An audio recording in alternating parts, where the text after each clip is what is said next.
We are headed for another major showdown over immigration after the president signaled this intention to sign an executive order ending birthright citizenship. The president suggesting that it lures many illegals here for the express purpose of producing anchor babies. You can definitely do it with an act of Congress, but now they're saying I can do it just with an executive order. Now, how ridiculous. We're the only country in the world where a person comes in, has a baby, and the baby is essentially a citizen of the United States for 85 years with all of those benefits. It's ridiculous. It's ridiculous. And it has to end. White House Press Secretary Sarah Sanders was asked just this morning what legal authority the White House is citing to sign this executive order when many legal scholars have clearly said that the 14th Amendment can only be done through another constitutional amendment. Here's what she said. There are a number of things that are allowed under the law. We're looking at all of those. Again, I go back to the president shouldn't have to do any of these things alone, but Democrats are failing to work with the president. He's laid out a number of different pieces of legislation that Congress could have easily addressed these problems and helped fix our system, and they failed to do that.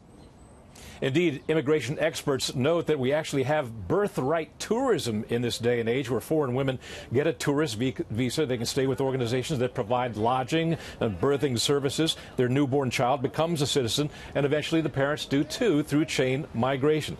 Still, the president is meeting with stiff resistance over this proposal, and it's not coming just from the Democrats.